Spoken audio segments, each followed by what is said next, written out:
এই রিমি, তুমি আমার পিছন পিছন আসো। আরে ওরা তো দেখতেছি খেলা করতেছে আমার ভাইয়ের সাথে, চলো এই সুযোগে আমরা ঘুরে ফিরে আসি।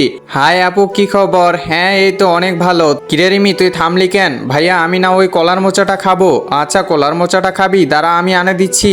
প্রথমে এই ক্যানালটা পারেনি, এবার তাড়াতাড়ি গিয়ে ওই কলার মোচাটা আনতে লাগবে। আরে পায়ে আবার কি কামড়ালো? এই তো কলার মোচাটা। এ ছেলে, তুমি এখানে কি করতেছো? আরে ভাইয়া তো দেখি ধরা খেয়ে ফেলছে, যাই এখানে লুকায় পড়ি। আরে রিমি কই গেল? ভাইয়া তুমি আমার কথা বলিও না প্লিজ। আচ্ছা ঠিক আছে আঙ্কেল, আমি এই কলার মোচাটা খেতে চাই। আচ্ছা ঠিক আছে, কোনো ব্যাপার না, এই যে নাও কলার মোচা। আচ্ছা আঙ্কেল, থ্যাংক ইউ।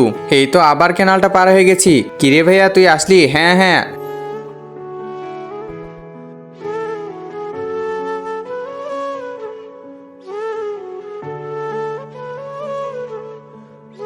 এই যে নে তোর কলার মোচা। থ্যাংক ইউ ভাইয়া। মানুষ কতটা স্বার্থপর, আমি যখন বিপদে পড়লাম সে দৌড়ে পালাইলো, আর এখন এক কলার মোচাটা খালো, আমাকে একটুও দিল না।